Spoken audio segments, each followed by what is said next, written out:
What happened?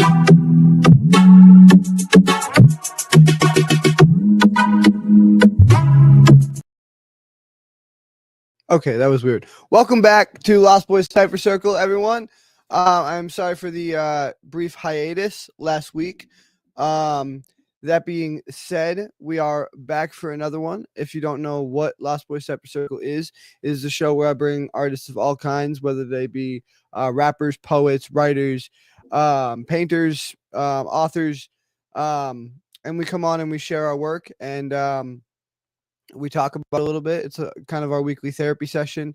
It's kind of our weekly talent show, and it's a lot of fun. And it's a very safe place to come and express yourself and be yourself and get your thoughts and your feelings heard, free of any kind of judgment or ridicule or anything like that. So if you are an artist and you are interested in coming on the show, please message me on Facebook at Dylan Lawler or email me at lostboy420x@gmail.com. That's Dylan Lawler on Facebook or lostboy420x@gmail.com. And please make sure you go follow us and subscribe to us on all these platforms. Every Saturday night at 9 p.m. Eastern, we are live on Facebook, YouTube, and Twitch for you game streamers out there who wanted me to put it on there.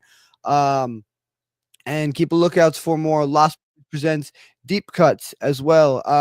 We have a new episode coming to you this week. I actually meant to put it out last week, but it's still going through some editing, processing, the process of editing, whatever, you know what I mean.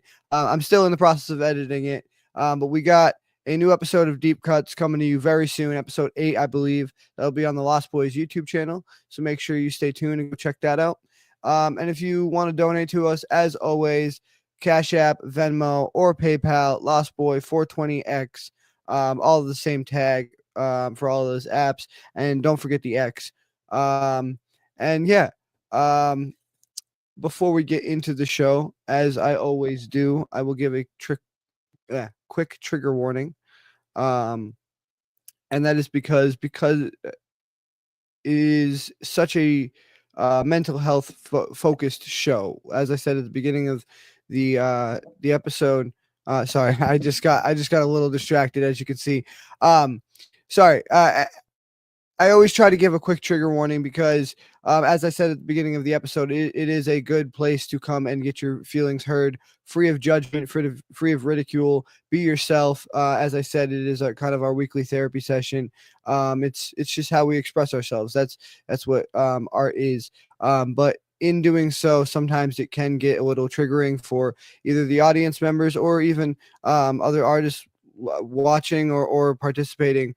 And it is not meant to trigger anybody in the slightest, but if anybody is triggered at all in the slightest, please feel free to click out at any time, and come back another time. Like I said, we do this every week, and you can always come back later in the episode as well.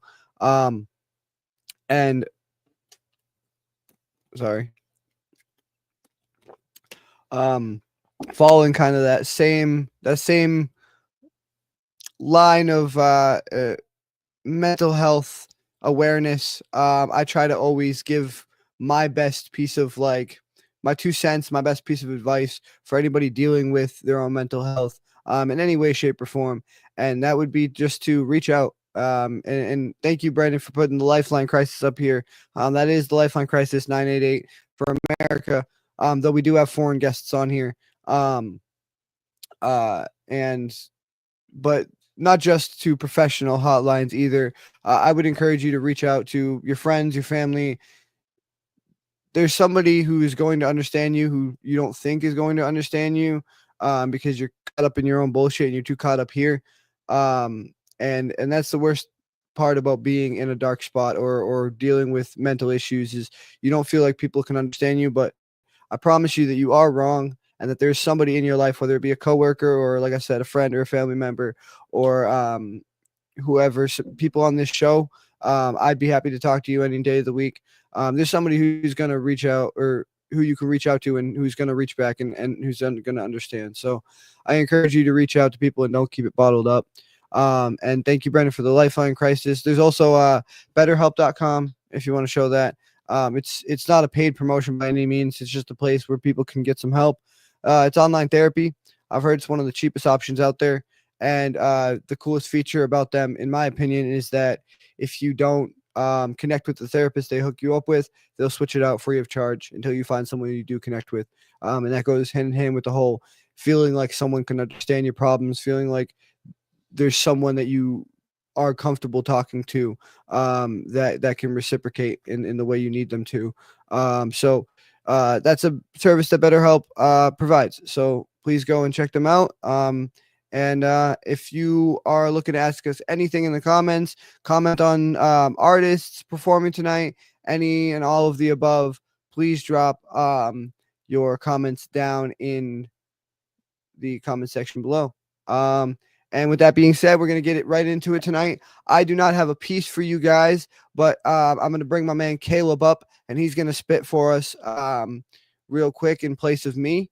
And I don't actually, he was kind of a last minute thing, so I do not have his flyer up here, but y'all know Caleb by now. The man, the myth, the legend. Spoiler alert, he's the one the Deep Cuts is with that I'm releasing. So keep a lookout for that. We finally got him on Deep Cuts. I don't know how it took us so long with him being here for so fucking long, but we finally did it.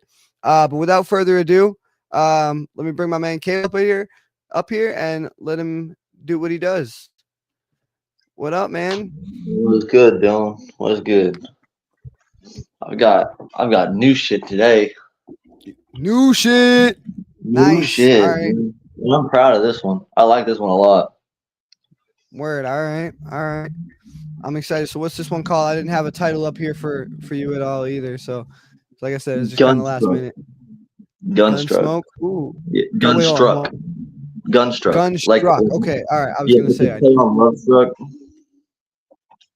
Is that all one word? Or is that like two words? Okay.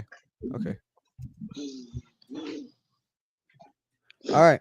I will get that up here for you, and I will just let you do what you do best, my man.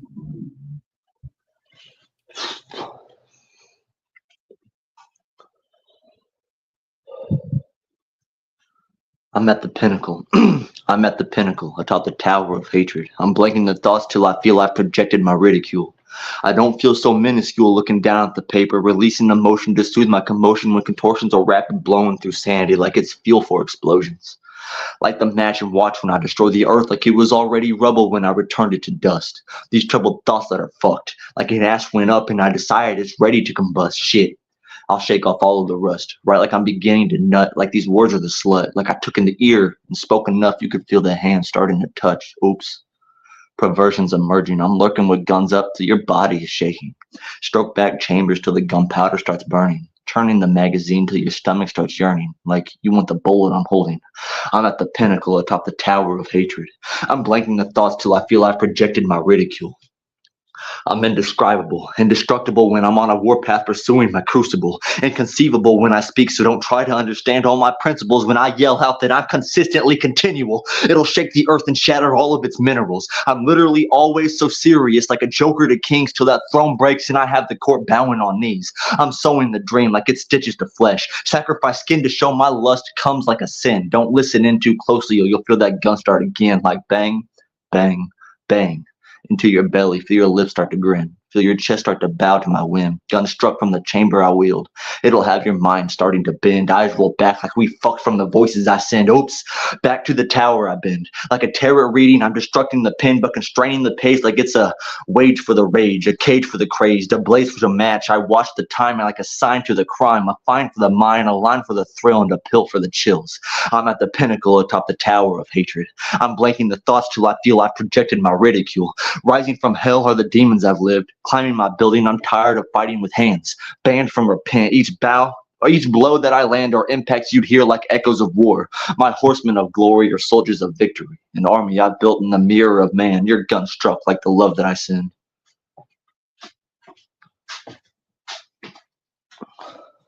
Ooh. My man's on fire. Someone put him out. Someone give us some fire hydrants in those comments, man. God damn. Yo. I don't even know what to comment on first.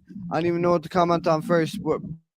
to go. I mean, the rhyme scheme or the fucking honestly, what the thing that really stuck about that piece the most, I think, is, and you're always very, very like vivid and visceral with your imagery, but that one was like on another level with the metaphors, and just like the way you interwove them too, and how one like it was like it was like watching dominoes fall almost. Like each line like flipped into the next line, and you like not just lyrically with the actual rhyme scheme, but with what you were saying and the metaphors you were making, flipping from one metaphor to another, like flipping from a sex metaphor to a gun metaphor, and then back again, like in the same breath.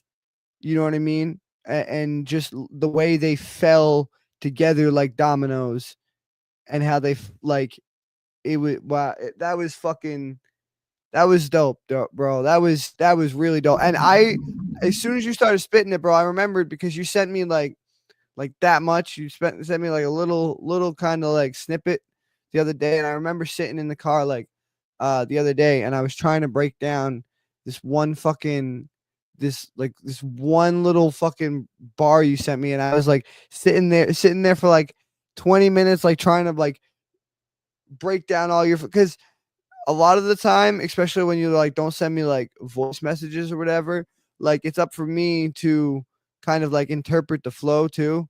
So it was harder so it was easier in the respect tonight where I'm getting to hear the flow, but harder in this respect that there's just so much more, and like I don't have the luxury of being able to sit there with the lyrics and like break it down because your metaphors are so fucking complex, bro. I Dude, the reason why I like this one so much is because of how visceral it is. Like I literally said, I'm beginning to nut. Like, Yo, as oh soon as you man, went in with that, I was like, "Oh Jesus, he's about to really do it." That's crazy, yo. That's it was. crazy. I don't know. I thought it'd be a cool idea to like. I don't know. It's weird. I had. It was like a thought. I was like, I'm gonna take it because I've been writing about guns a lot recently. I don't know why. They're just a good metaphor. You can do a lot. So I was like, I wonder if I can make like guns sound like sex, and so I did. It's exactly what Well, I did. I mean, there's no okay, okay. I feel like what you don't cheapen it because that's not simply what you did. I mean, that's what fucking Takashi 69 does on a regular basis. You can assimilate guns to sex on any given day for any given reason in any given song. That's not just what you did.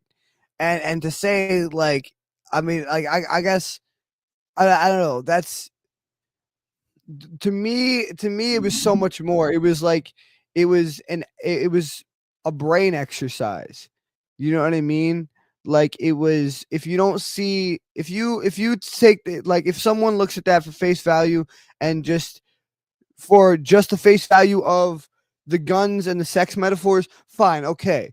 Because obviously that was intended, but there's so much more of a deeper level of lyricism that's going on there, both from the rhyme scheme, like the multiple syllable rhyme schemes that are worked in there, to from a double time switch up to single time back to double time. There's I mean just on a technical basis, like as far as flow and lyrics on a technical basis, it is ridiculous. Not even getting into the metaphors and the visceral imagery and the way the metaphors like piggybacked off of each other, and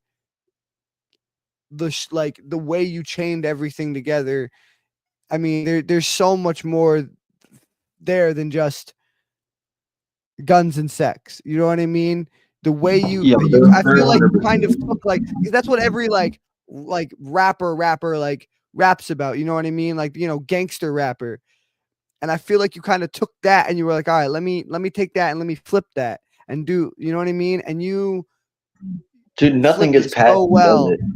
Nothing gets You past flipped it me. on its head and then made it do somersaults, bro. Like I love what you did with that. I love what you did with that. That was fucking great, man. That was great.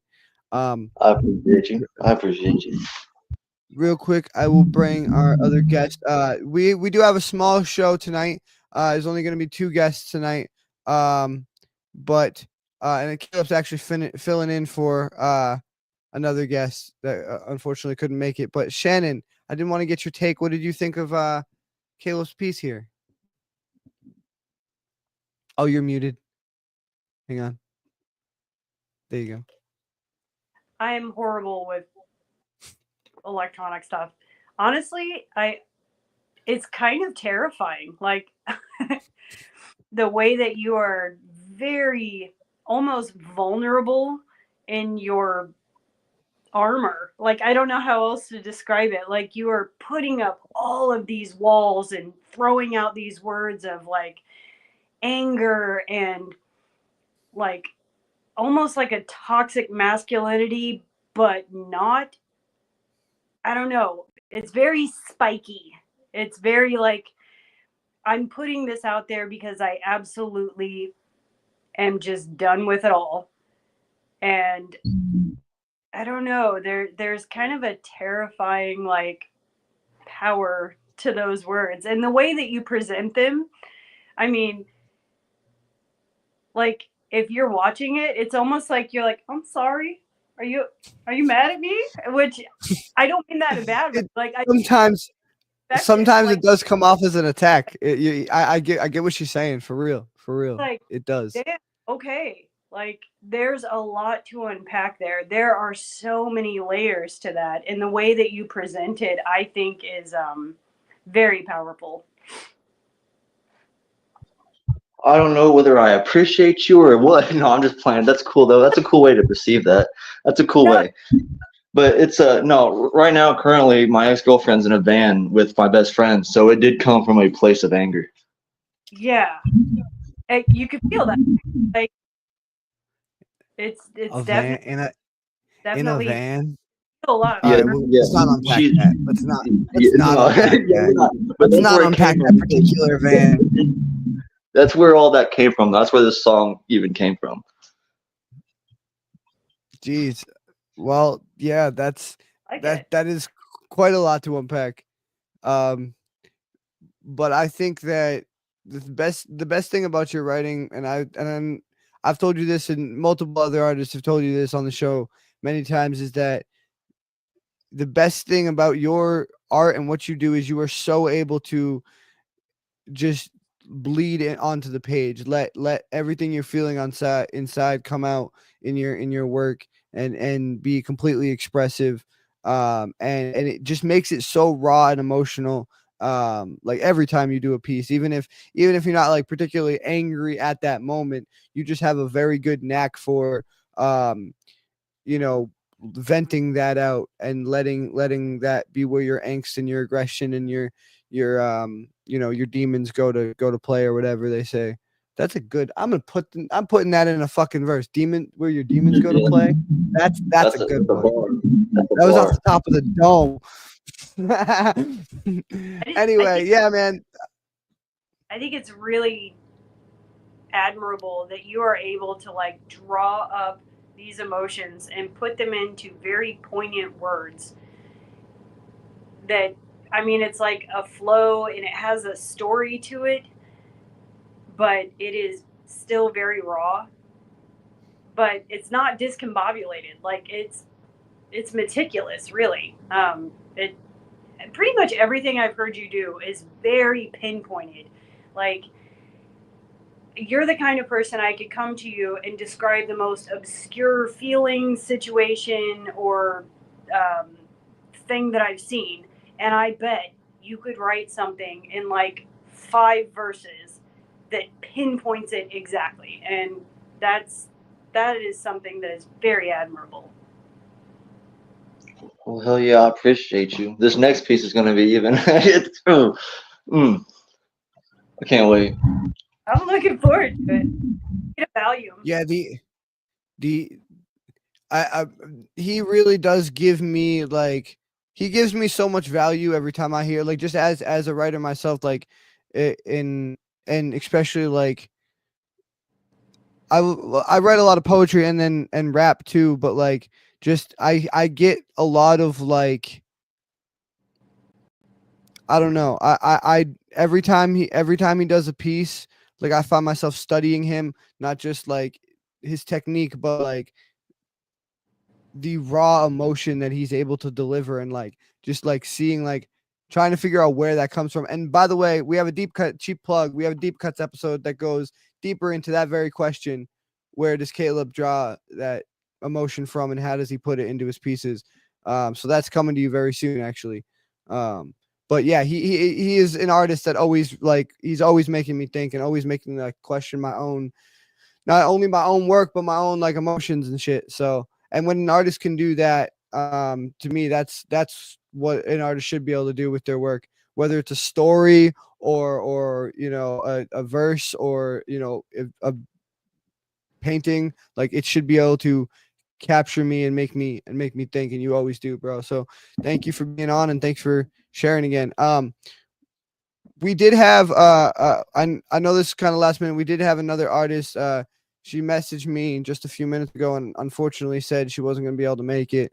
So we do have room for you to do another piece if you'd like. Either you can do it after Shannon does hers at the end, or we can do it in the middle. It is completely up to you, however much time you have. I have all the time. If she wants to go or if she wants to hear my next piece, I'll let her decide that, because I don't care where I fit in. Oh, I would love to hear it. Like, I'm in that mind frame, so it's like, now I want more. All right, we'll go 2 for 2 then. We'll go to you and to her, and then maybe I'll cap the show off. I'll have to. Yo, you know that thing that I sent you, Caleb, like 2 days ago? That's literally all I have that's new. Yo, actually, you know what? Do that sneak peek, bro. Do the sneak peek. Maybe. I don't know. We'll see. All right. Bro, I like it. Well, what else do you got? What else do you got? Because I don't got titles for you. Sounds of color. Sounds of color. You pulled that out quick. You had that ready, huh? You're like, I know he's gonna ask me to do another one. Oh, I feel so bad. I'll actually just give her a shout out real quick. Robin Bowser was supposed to be here tonight. You know Robin, right? Yeah, Robin was supposed to come back tonight, and I feel so bad. Like, she was supposed to come back, I think, 2 weeks ago, and she feels like the universe is against her at this point. It is not against you. We will get you on here. Don't worry. I'm very sorry that things didn't work out, Robin. But thanks for filling in last minute, man. You're fucking, like, thank you for being, like, I can always count on you, especially when it comes to this shit. Appreciate it. Always. I love being on here. All right. So is this new, or is this from the vault? What is this? I've done this one other time on the show, back towards the beginning. All right. Sounds of color. I will get myself out of here and let you do it.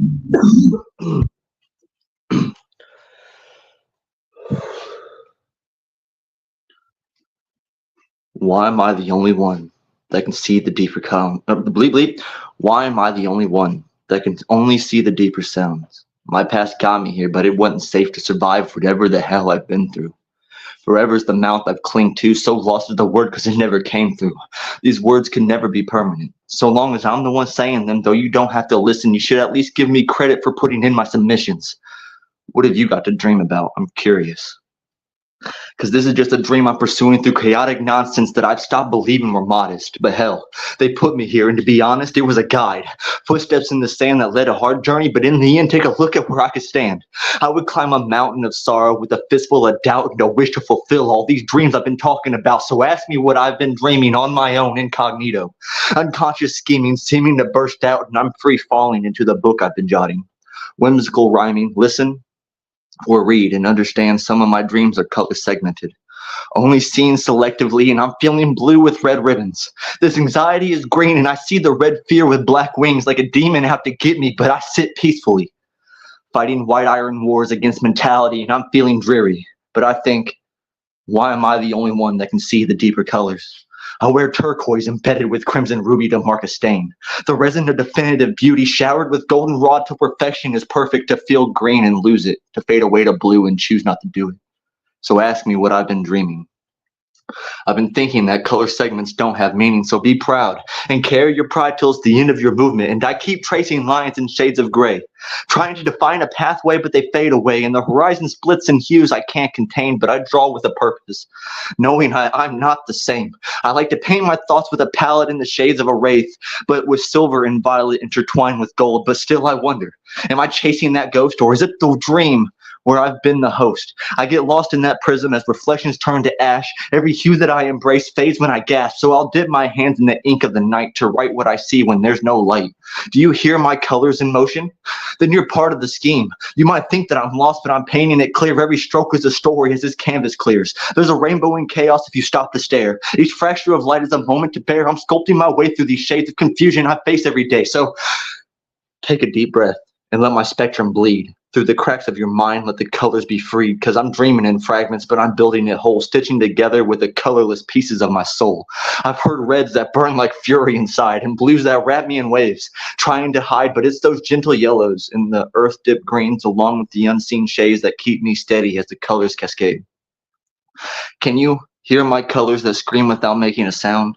Or am I the only one who's learned to decode the symphony of hues that silently explode? And as I reach the edge where dawn meets the night, colors blend and blur, crafting my sight. From violet shadows to golden rays, I have emerald dreams with indigo fears. They mingle in twilight, shifting through tears. Scarlet passions ignite with a fiery embrace, while cobalt calm settles like blue. The canvas of my journey now painted in hues, from alabaster hope to the deepest blues, crimson victories, and as your regrets in the tapestry of life my heart never forgets. So ask me about the colors I've seen. In this vivid mosaic of what could have been, from the rainbow's art to the twilight's fade, I've embraced every shade and every color displayed. So ask me what I've been dreaming. I've been thinking that color segments don't have meaning, so be proud and carry your pride till it's the end of your movement. Ha! Ha! Ha! I remember that one now. That one is one of my fucking all-time favorites. I remember that one. Absolutely. Dude, I absolutely fucking love that. And it I mean, you again used your very keen knack for tying abstract and concrete thoughts together. And in this case did it with colors instead. And the way you I mean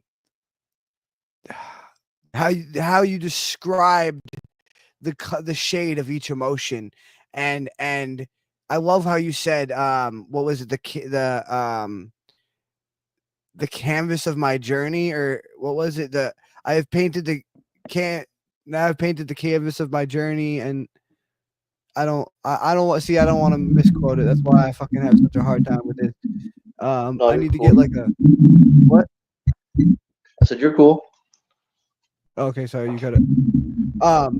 No, man, the way you like intertwined the emotions with the colors, and it really made me feel each emotion more vibrantly. Like I mean, it was a 4K display of your soul, if that makes any sense. Like it literally, the way or you know how those those 4K HD TVs, like they have the really dark blacks and then the really bright reds and the really, like, that's what it felt like. It was like your normal work but on like HD display, because it was so, because when I hear writing, whether it's a story or when I'm reading a book or whatever, I get this like movie in my head. But even more so when I hear your writing, man, it's like, because you have such a way of painting a canvas, and you described it perfectly, because that is exactly what you do with each one of your pieces, is you paint this like vivid fucking canvas of this slideshow almost but it's all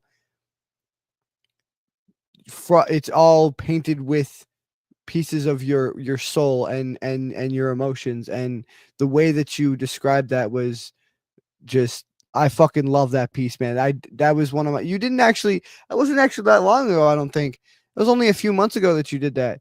But yeah, man, that is one of my all-time fucking favorite pieces of yours for sure. I love that one, dude. Well, yeah, dude, that one was hard to do. I almost cried. I don't know if you could tell, but I almost cried several times through that piece.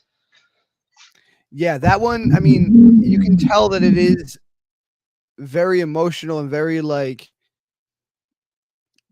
you know, very very visceral to you as an, not just as an artist, but like to you as an individual. Like I was talking about at the beginning of the show, you never know what is going to be triggering, and like I said, some things aren't even triggering from artist to audience.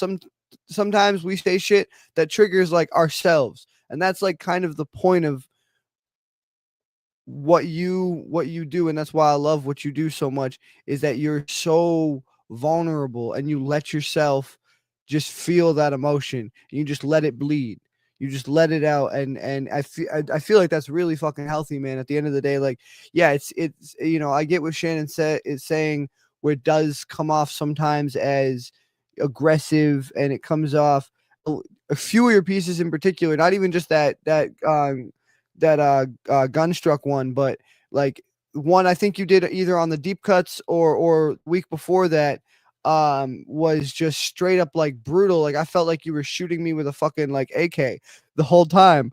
And like, so I do understand how like feel kind of an attack, but like I feel it's so healthy, man, to like just let that be your outlet, and like immerse yourself so much in the craft, that you can let that all out that much and be that vulnerable. I feel like that's so healthy, man. And maybe, maybe some people on fucking BetterHelp might not agree with me. I'm not a licensed psychiatrist, but in my opinion, from someone who has seen a lot of licensed psychiatrists, because I've had issues my whole life, it seems very fucking healthy. And also not only healthy for you as an individual, but healthy for the art too, because I think you make better art, when you any artist is able to make better art when they put pieces of themselves into it. And whether that's, like I was saying, with a writer putting pieces of themselves into characters to kind of evoke certain emotions, or like with art, you were talking about in your piece with colors and how they evoke certain emotions and whatnot.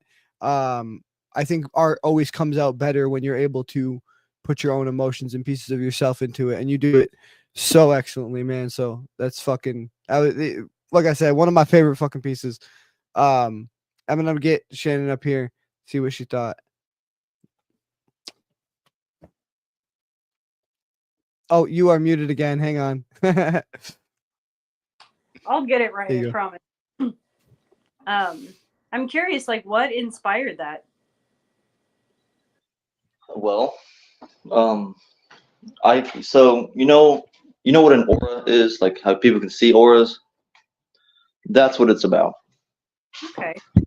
Okay, because I see the energy that people can produce or put off. Okay, and I was in a bad situation around a lot of people that just had a really icky color. So I got mad at myself, and I kind of just went off, and I made that song. And then I thought, man, what do I look like? What would I look like to other people? What is my energy like? And then I like took a lot of self care for a minute, and I put how I felt as a color into music, and then I kind of just went off of that. That's probably the longest song I've ever taken to write. That took me probably a day and a half. Wow. Like it. Bro, I've worked on songs for over 2 years. Get the fuck out of here. Get the fuck out of here. Dude, a day and a half. What are you? Okay.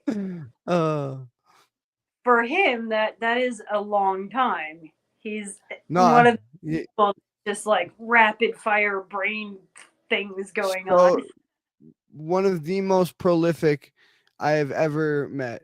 for sure. If you, dude, I'm telling you, if you were a serial killer and you were good enough at hiding them, you'd be racking them up. You'd be like Dexter in this bitch. You'd have, I'm telling you. It's always amazing to me that all of your pieces are very layered. There's never just one theme. You're never just saying one thing in each line. There's like so many angles to interpret it from. Um, there's been times that you've been on the show where I like to listen to the show on Sundays while I'm making breakfast. Um, there's been times when I've had to rewind it and listen to it again, and every time I listen to what you're saying, I kind of take on a different meaning or a different feeling to it, and that's that's that's an unusual talent. And it's not just one thing that you've done on this show. It's like everything that you've done. And you can recite these things flawlessly. Like I can't even recite my phone number without screwing it up. Yeah, I That's mean, that's thanks to schizophrenia, right? So that's the only reason it happens that way, because I don't know, each line is kind of three different people's perspective, if that makes any sense. No, it makes sense. and that's what's also so great about your shit is it is so, it's not even like out of the box. It's like beyond the box. Like it never even had a box, you know? He is just so beyond any kind of structure, but yet there is like there is some kind of like there is chaos, there is order to the chaos and madness if you look for it. And that's why I have to spend so long breaking down your pieces and shit is to, I mean, because the way you order your chaos um is it's a little beautiful mind, but you can figure it out, you know, and you can figure it out eventually, you know what I mean, like that's like it is so intricate, and so like I do really picture it as like, you know, up on the wall with all those like red like strings pointing from one fucking picture to the next. Like that's my brain trying to figure out, this is your brain on crack. This is your brain trying to figure out Caleb's Caleb's work. And it's literally like a fucking detective wall with all those red fucking like pieces of yarn everywhere. Like, yeah, so intricate, man. You're so fucking good at what you do. Thank you. Appreciate you Hell yeah. being here. I appreciate you guys. Thank you.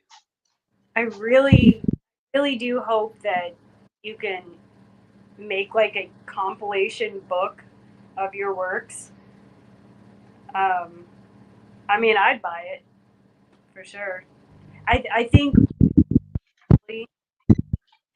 I'm kind of a slower processing kind of person, and I would want to see all of this and read it and be able to like slowly digest it and break it down, because it's like it comes at you rapid fire, and you're like, whoa, what did you just say? Oh, that was cool. Oh shit, what is he saying now? Stop thinking about that. He's doing this now. And then it's like, okay, I think I'm grasping like the flow of this, and you can certainly feel the energy behind it.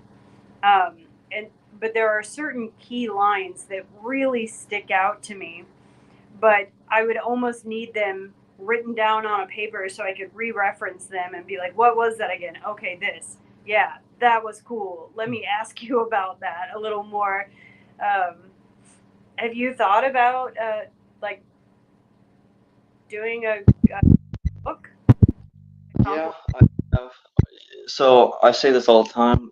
All of my music started off as a poem. I'm making an epic like Homer, the Odyssey. Mhm. And so like my epic is complete, I plan on putting it in a book in the order that it's supposed to be in.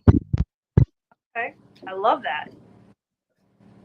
I Um, suggest I suggest like if and this is coming from someone who doesn't actually have any published works, but someone who does interview quite a few people who do. If you for like that kind of thing, bro, I've been looking into and I might do it too. Like, I don't want to like give too much away because I'm actually like work in the process of working on something. But it, I've been working in looking into KDP on Amazon. And it really does seem like a really cool, viable option, especially for something like that, like a small, like a you know, compilation book of like poetry and verses and shit. Like they, Self-publishing has never been more attainable than it is right now. Like it is yeah, super to get started, and like boom, instantly your work is on Amazon, and it's a print on demand kind of thing. So you're not going to make like a ton of money unless unless just like a billion people are able to like hear about it and read it, but it will get it out there and get it in print on paper quickly and affordably. I know several people that have gone that route and have been very happy with the results. yeah. And actually, real quick, before Shannon, before we get into your pieces, I have two books that I just ordered and bought from. Hold on, from two guests we have on the show. Um, okay, I got them. All right, so these are. I just want to give a quick shout out. While we were talking about self-publishing on Amazon, I just bought these from Amazon. This is by Robert Foster. He's been on the show multiple Oh, times. yay! This is Crag Island. It's a book about a prison of supernatural beings that end up breaking out of said prison. And I am not that far into it. I am only, I think, yeah, page 7. But it's really fucking good so far. I'm really, really into it. So definitely go Amazon, check that out. Robert Foster, and he will be on the show, back on the show very soon. And also, our unofficial mascot of the Lost Boys, Cypher Circle, Chester the Cat. Please go check out PR Infidels book, Tales of American Idiocy. It is a book about I shouldn't say anthropomorphic. They are anthropomorphic is upright walking, but no, they speak and talk like humans. I can't remember what the word is for that. But anyway, they're animals that speak and talk or think and talk like humans. And they are all conspiracy theorists. And they're trying to save the world from the lizard people and the glowing boxes that are destroying our brains and all sorts of other. Oh, and Joe Biden, and his dementia fits, which is literally on page 3. No, she calls him Joe Brandon though for copyright reasons. And I got the reference immediately because it's Yeah, the Let's Go Brandon thing. I just loved it. You know what, man? Just and there's a second book out too. It's called God, I don't want to mistitle it. Just go to her Amazon page. PR Infidel. Fucking amazing work. And yeah, these are both self-published on Amazon, I believe. I'm not, maybe actually, hold on. No, she is published by Liberty Hill.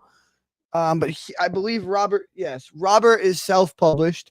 She is published by Liberty Hill Publishing there on the back, but they are sold on Amazon.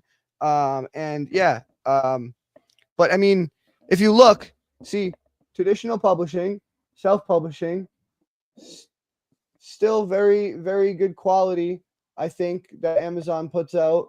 I'm not sure if Amazon I'm not exactly sure on how the whole binding process works, but I have known many other artists besides the Robert as well that is self-published through Amazon, and it seems to work very well. So yeah, man, I would definitely suggest you go check that out, and anyone else, and definitely go check out their books.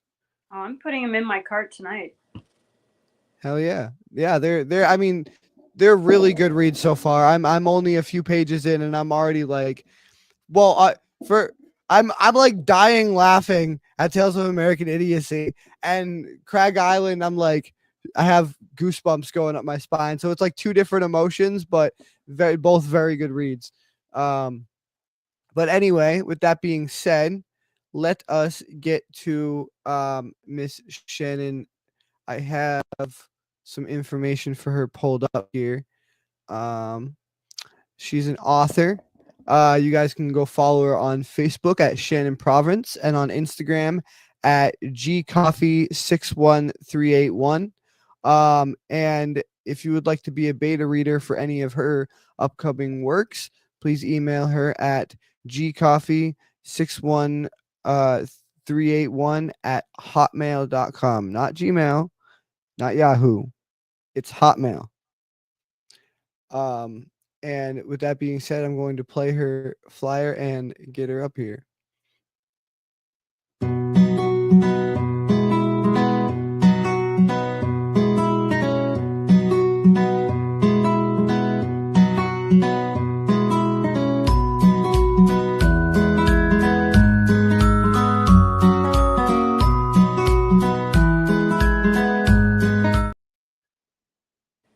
I love your music.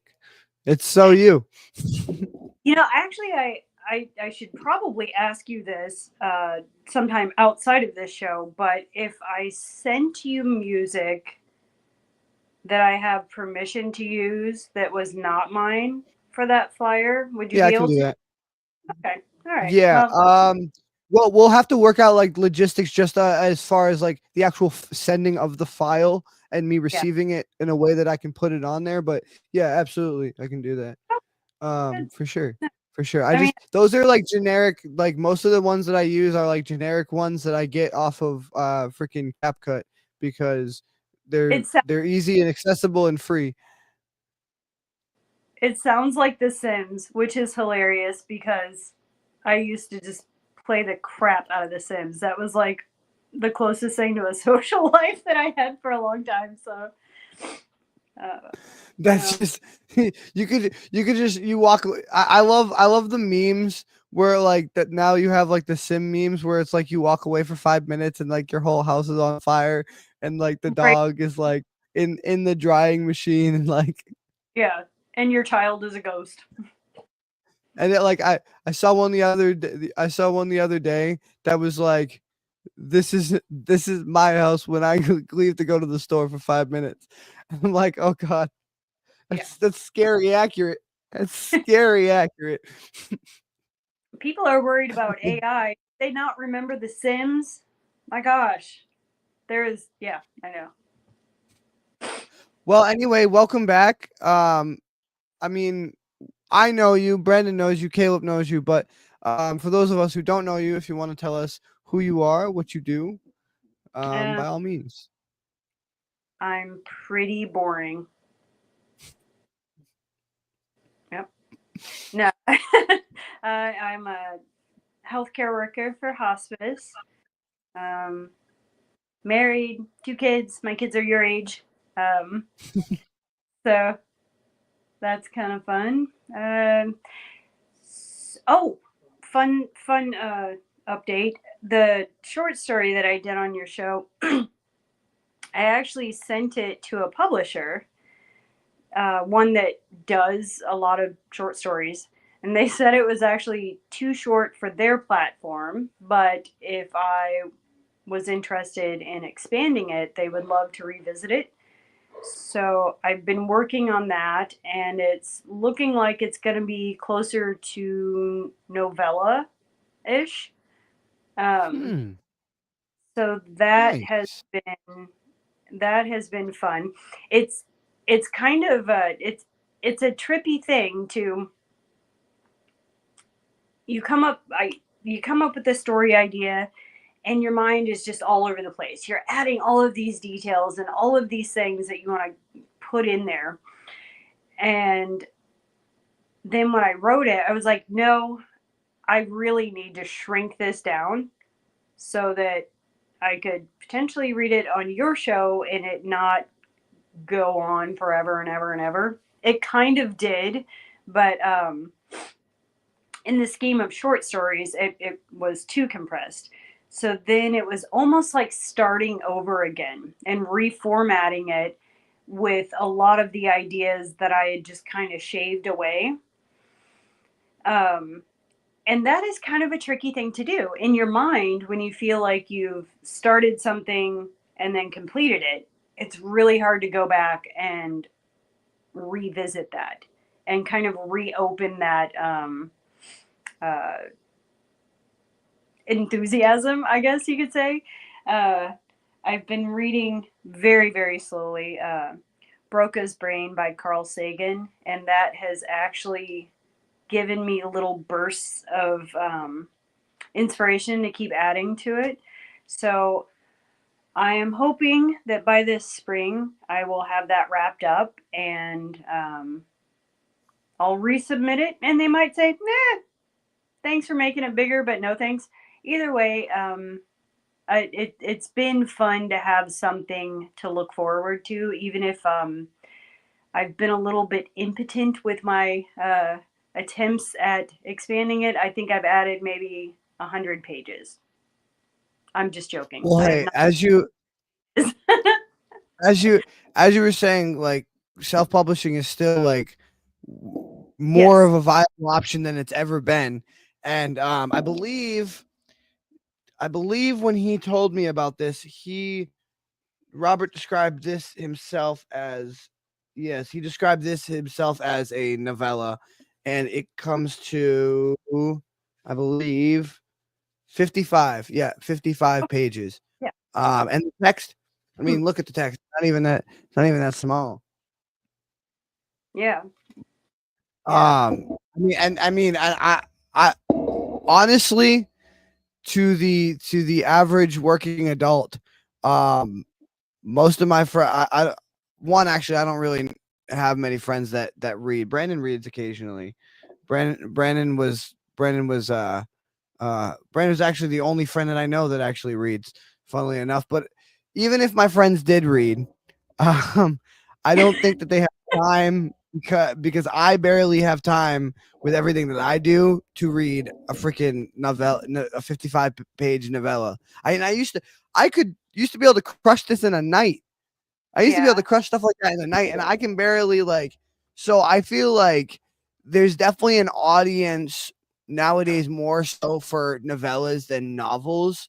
And don't get me wrong, like I am someone I am definitely like a series kind of person. Like I like to get into a big series, but I think nowadays, like especially, feel like just everybody's working so much, and there's more of a market Yeah. for small novellas. So that could actually really sell better than I you think think. I don't know. I'm so conditioned um, with rapid fire gratification From of tick, our yeah, curiosities and what we do every single day. Uh, kind of the Speaking of Broca's brain, kind of the risk and reward center of the brain is actually in the brachial area of the brain. Um, we can press a button on our phone, type in a few things, and receive the input and information instantly without mm-hmm. really having, we're not going to the library, we're not digging through a card catalog. Um, so I think our brains have become so conditioned to take in information so quickly. We take in, I think I heard it, I don't know how true this is, but we take in something like 300 times more information daily than people 100 years ago did in like a year, because we have that access. And there, I think it's made it to where, because we have so many options for input, for stimulation, for information, for whatever we want, that being able to carve some time out to sit down, calm our mind enough to read and stay kind of encapsulated in what we're reading, it's become an art. Whereas, uh, before reading it was like watching TV. It was just something fun that you did when there was nothing good on TV, or something you had to do for school. Whereas now, I think it's kind of that sacred lifeline that is just sitting there. It's there, but our lives are so in the matrix, right now, Mm, that to yeah. pull away from that and get back to giving ourselves a half an hour to an hour to sit down and calmly read and digest what we're reading, and fully process the information that's coming in is, I think that's becoming a harder thing to do in the realm that we live in now. And I think that's why everything literally, and I was thinking about this just the other day. Every form of media has gotten shorter and shorter. Albums are now 10 songs Yeah. instead of 20. Seasons of Record. television are now 10 episodes instead of 20. I mean, one of my favorite series is coming back again to do more. It's Dexter, and they're coming back to do more. Yeah, I know. I love Dexter. They're I coming love back that. to do more, but here's the thing: the original seasons were 16 to 20 episodes. How can Yeah. they do the same? How can they do the same? Like, you know what I mean? They're Yeah. confined now to 10 But episodes, those are and musical long. art. They are longer though. So they're giving people more of a binge option where it's like, I'll sit down for 45 minutes and then probably watch 2 or 3 episodes. Well, no, I think because the original, and just, I mean, in particular, just with Dexter, I think the original episodes were like 45, 50 minutes. I could be Yeah. wrong, though. I could be wrong. No, I But like they were I don't longer. think I don't feel like New Blood. The New Blood season that came out that was 10 episodes. It felt a little rushed. It felt really rushed to me, and I feel like that was because they had a 10 episode order and that was it, and they needed more to squeeze it out, like, and at least like 12 or 13. Like, they needed more on that back half to kind of round out the season and like let the story actually like find its end instead of pushing it to its end.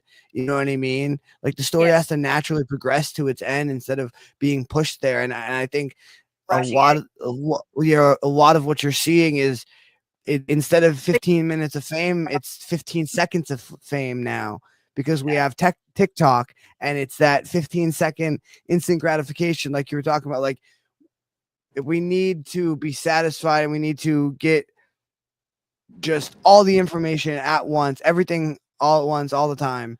And it's just, yeah, I think The that it's kind of interesting, destroying media I yeah, and art. I hope it's balance out. I know right now is everything is so extreme, and I think human nature is to blow things up in order to rebalance it. So I think we're on that preface of things just getting too chaotic, and we're gonna have to reset, slow things down a little.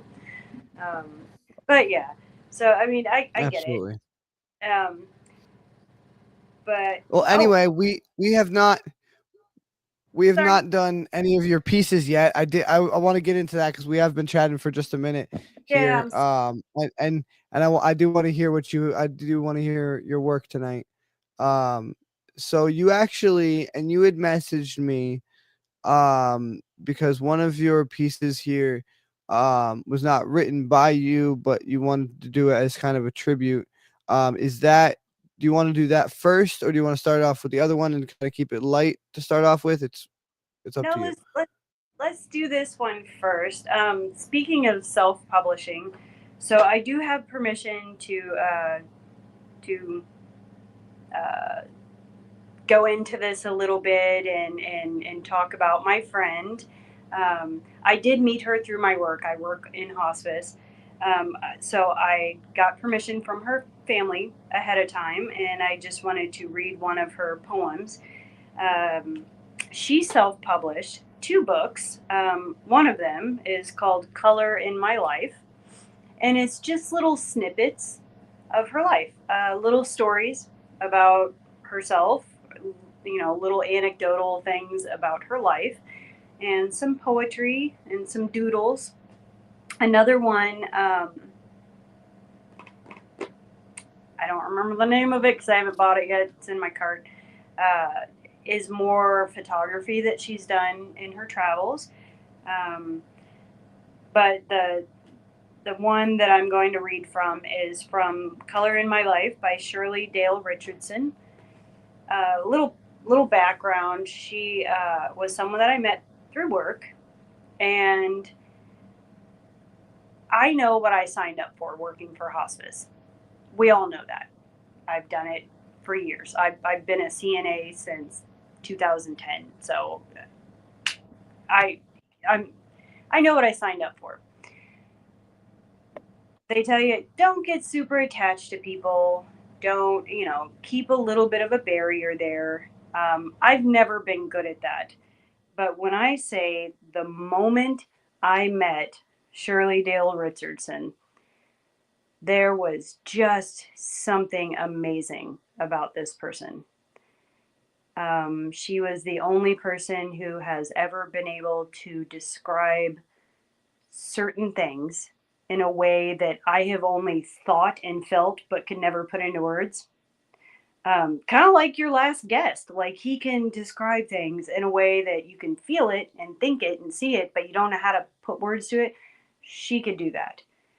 And it doesn't matter who you were. If you walked in the room, she let you know that you were the most important person in the room in that moment. And I just have really never met anybody quite like her. A remarkable, remarkable human being. I feel blessed to have gotten to know her. So I did ask her daughter if I could read one of her poems. She has a lot of really good poems in this book. This one's super short. Um, but I kind of liked this story behind it. I'll read the paragraph above the poem first to kind of explain it. And I'm going to have to redact names because I don't have permission to do that. No, absolutely. But this is from Shirley Dale Richards' Color in My Life. This is actually the last page in the book. Is it on Amazon? It is on Amazon. Yeah. All right. Well, definitely, guys, go check that out. Color in My Life, Shirley Dale Richardson. Yeah, and I And that what for what is the 70s or name of the actual the is My Mask. My Mask? Okay. All right. Well, I will just get myself out of here and I'll let you get to reading. Okay. So, in the summer of 1995, I went to the School of Arts in Rhinelander for a week with 3 friends. One of my classes was in mask making, and the teacher led us in learning more about ourselves through discussion, sharing, building, and decorating a mask of our own faces, and finally writing about the mask. The following words came quickly, magically. I marveled that this experience, which hadn't been particularly meaningful to me during its progression, could end with this prose which such expresses me so perfectly. My mask.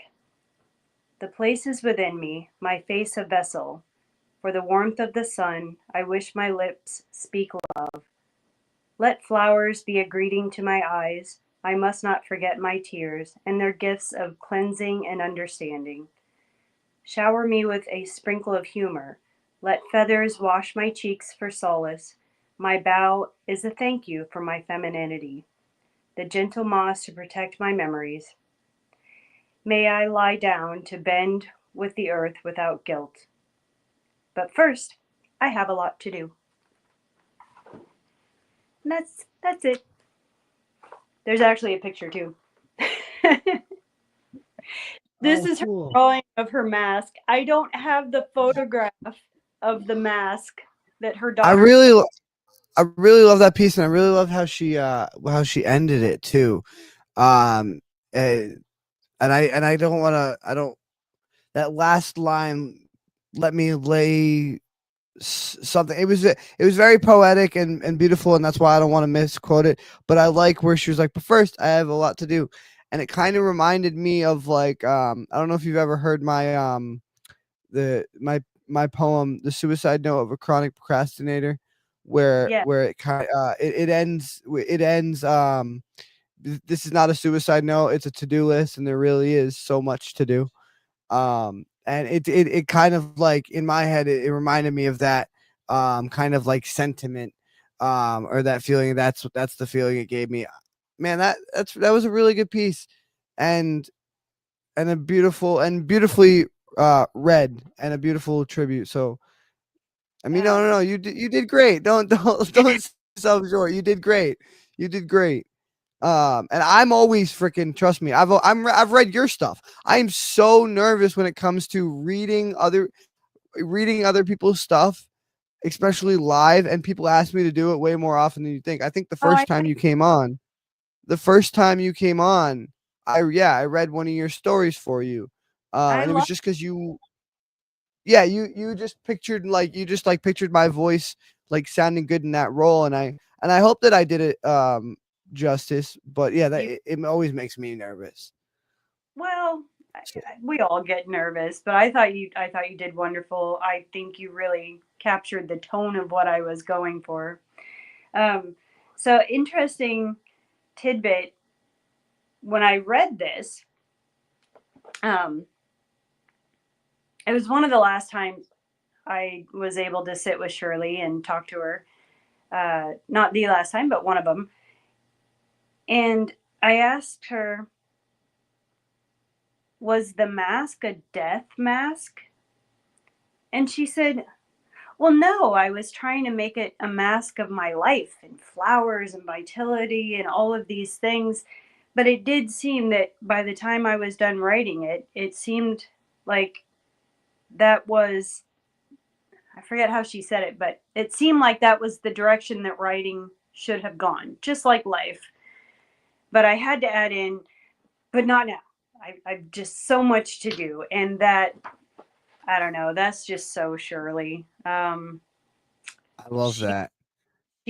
she also made jewelry, gorgeous jewelry, beaded work, textile style, like tapestries and paintings. She was just an artist in every way. Having a conversation with her was always like such a profound experience because just in her talking to you, we'd be having a normal conversation and then she would say something so poetic and so perfect. Even with her health failing and her struggling to, you know, collect her thoughts in a manner that she was happy with and struggling to get the words out, she would still just nail it, whatever it was. And like I'm like, dang it, Shirley, you did it again. You gave me goosebumps. That was freaking amazing. I'm Um, getting goosebumps hearing you talk about her. I mean, this actually it reminds me of my mom for two reasons. And the first is because my mom was in LNA for I believe 11 years, and her specialty was dementia patients, or people with yeah, different forms of dementia, whether it be wet brain from alcohol or whatever it may be. But that was where she worked. What's that? wet brain is Wernicke-Korsakoff's dementia. It's where the consumption of alcohol has affected the temporal lobe of the brain. Yeah, see, Anyway, that's something my mom would have known. Something my mom would have known that I definitely do not. But thank you for the actual, like, we don't often get the chance to like actually fact checked ourselves on this show very often and like, you know, get the real information, because sometimes we kind of just say shit. So it's good to have like a professional actually, you know, say something real for a change. But anyway, no, my mom was an LNA who specialized in dementia patients for a long time. And there's so many stories like that that I grew up hearing because of the job that my mom had and because of the type of person my mom was. And I mean, she got attached to all of them, every single one. Like there wasn't a single person who came in and out of there that um she wasn't like connected with in some way.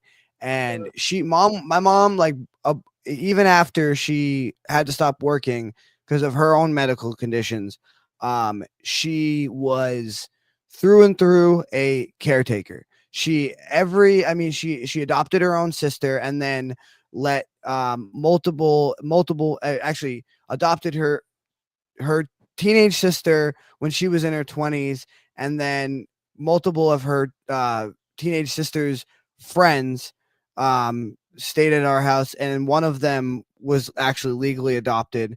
Same thing with my friends, always had a place to stay. Like she just through and through, she was just a mom to everyone. And like I just she couldn't, like, even after she stopped working, like she couldn't let go of like that caretaker part of her. Like that's just who she was. And I grew up hearing so many stories of just like just stuff like that You're like, Mom, what did Martha do today?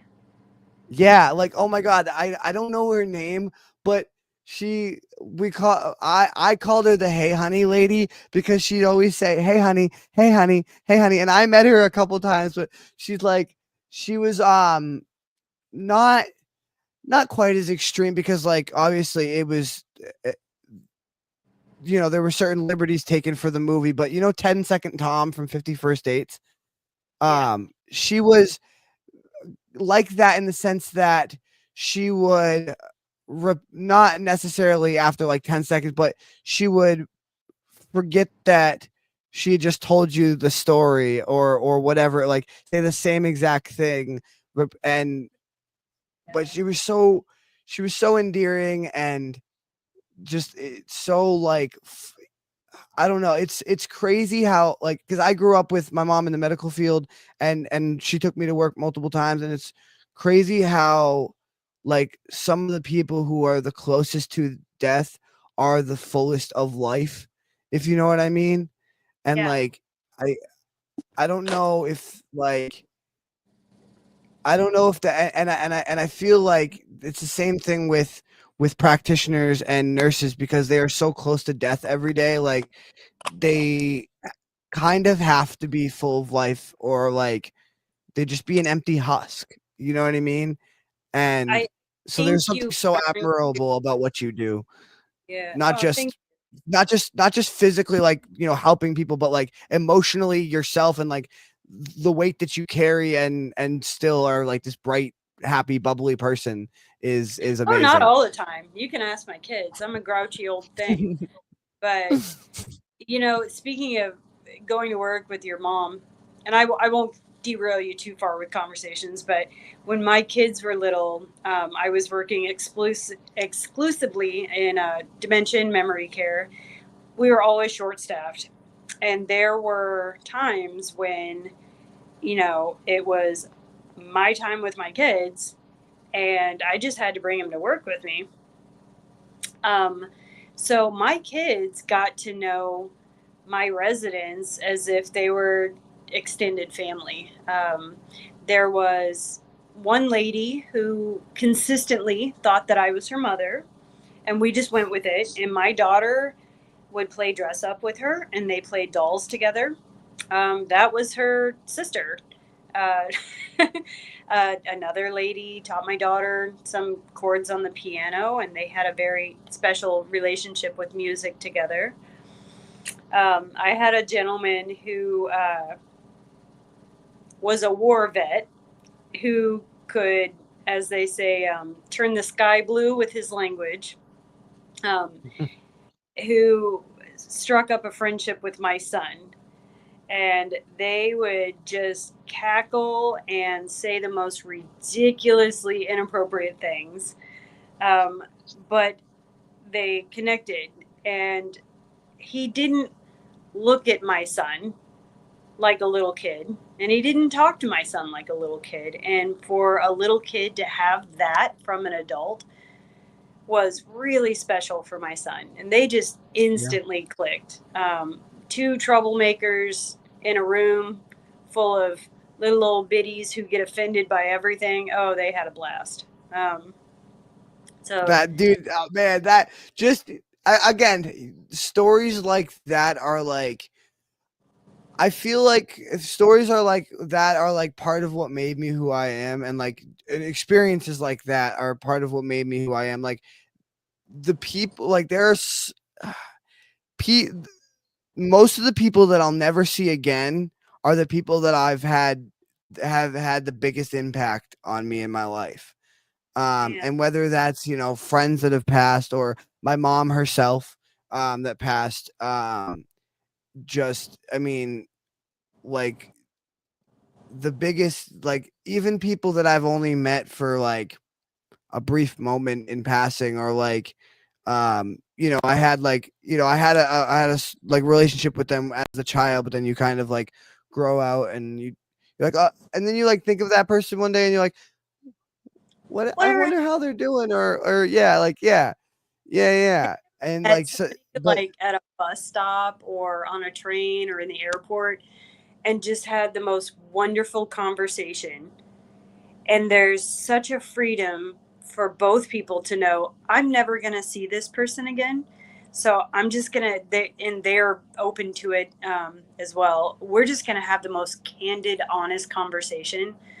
Um, there are people that I met just on the Max when we lived in Portland, just on the train that uh, to this day, I'm like, man, I hope she got custody of her kids back, and I really hope that job went well for her. And or yeah, and I really think like like it was something about the way my mom brought me up, and maybe bringing me to work and exposing me to those kind of situations, is that like what kind of made me so like, I don't know, like, I mean, even now I do a podcast and I'm just like so like genuinely invested in everyone's story. Like I want to know your you story, have and I an want.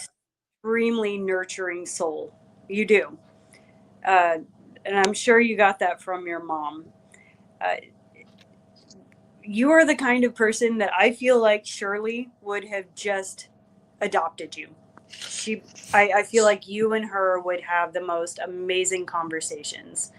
Um, She uh, sounds like an amazing woman. she really was, and I actually did tell her about your show and was talking to her once about your show, and she loved that idea. She's like, it's a book club for artists to talk about their work before they've been published. Or she's like, that is amazing, and she asked a lot of questions about it. And then we kind of had to go over the basics of what are a podcast and how does this work again. So but No, she nailed it on the head from the first sentence. It's a book club. Yeah, that's all. Okay, that's all you got to tell. That's all you got to tell freaking Grandma Shirley. That's if I was describing it to my great grandmother, who I mean, God bless her soul. I love her. She's amazing, and she's just like the most amazing woman in the world. And but she just sometimes is just like complete. I've had to show her like very simple hey, like easy now. she You're has like talking a now, okay? My children had to okay, show me how to use my flip phone in 2017. I was yeah, bench no, but phone. she's going on 80 now, and Yeah. actually she might actually I don't even know how, God, I don't know how old my great grandmother is. That's That's right. now I I gotta was like, call her and ask her, but now my you dad. can't ask a woman how old she is. Yeah, you can. After a certain age, sure. like my dad is almost 80 and I'm the same age, I believe, as your mom would have been. And so, yeah, she's probably around 80. My dad learned how to text these last few months. That's easy. The I'm the so pitch of proud your of voice. him.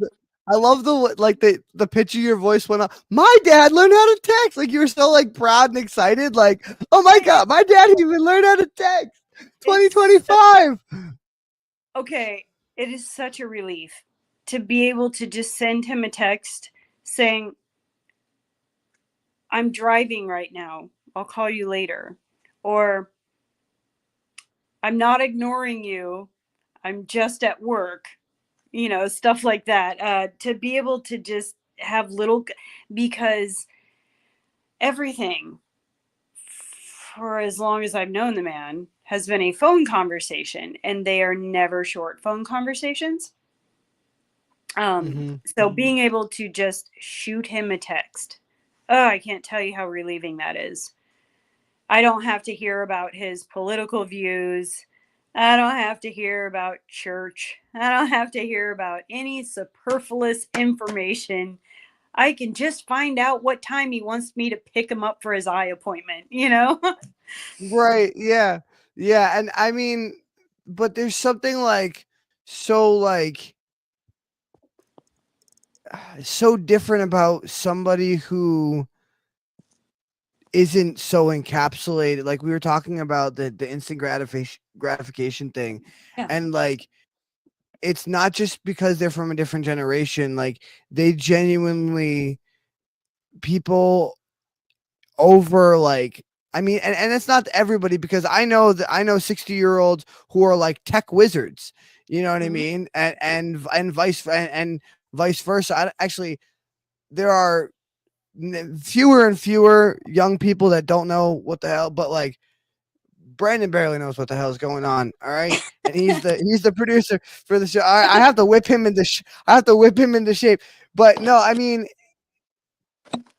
there's something that's like I feel like more pure, more pure way of thinking when you take yourself out of technology, and it's so hard for like us to do nowadays because it's like everything. If you want to fucking buy groceries, you need a fucking, you know what I mean? Right. And yeah, just every aspect of our life has been sped up, overwhelmed, and digitized, which is a good thing and a bad thing. But I feel like for you, it'd be like grandparents and great grandparents. For me, it's like my parents' age.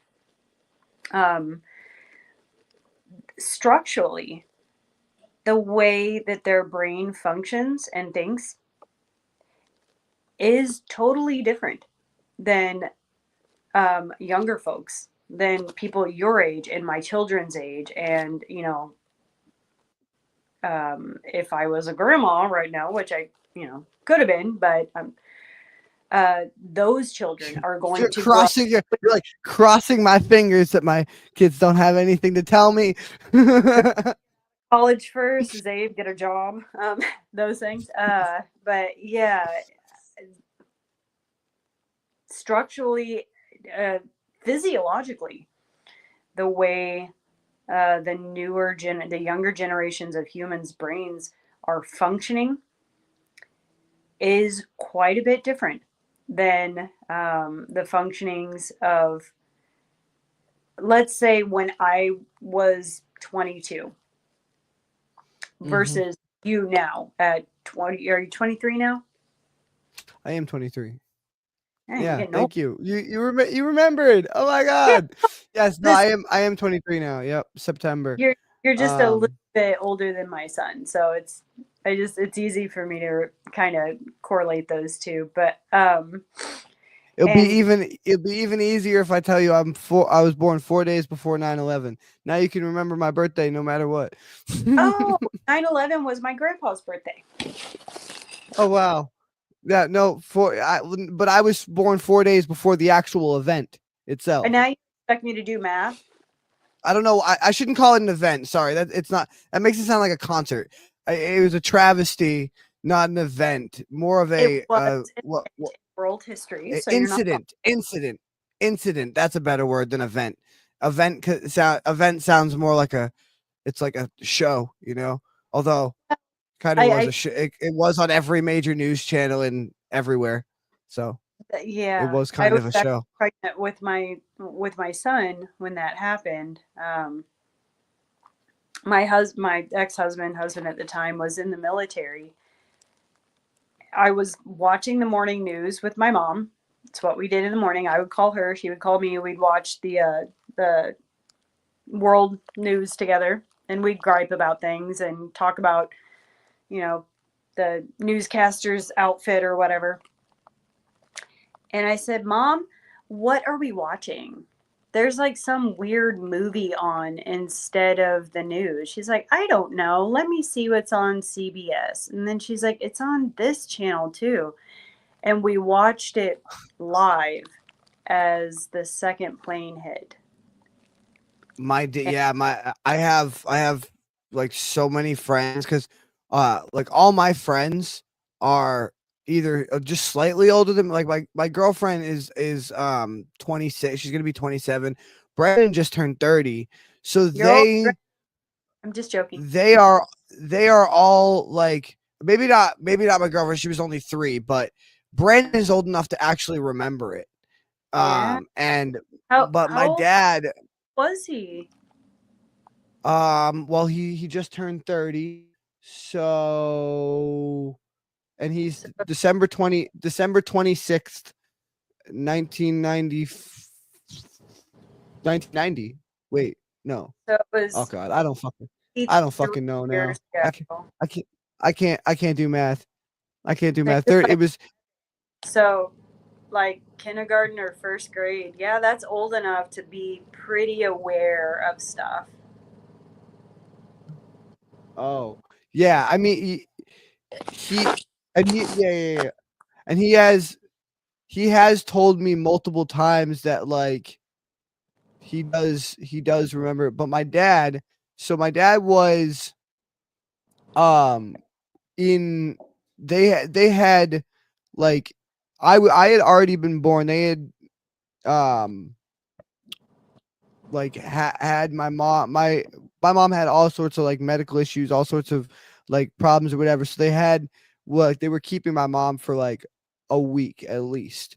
And I believe my dad was still there, but he was there or he was like he was somewhere close by, but he told me he remembers like seeing it like come on every screen everywhere.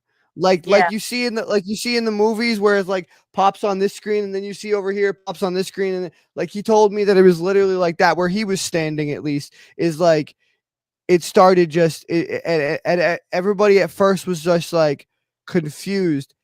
You know what they Yeah. did when they figured out like what was happening? I mean, I'm talking about the hospital. They took me and they brought me from Plymouth into Boston, where the planes were leaving from. I don't know. I don't know what their logic there was, but they thought, yeah, let's take this child away from his mother while she's passed out and move him to a different hospital without telling anyone. And Was then she woke that up. She woke security? up and found out.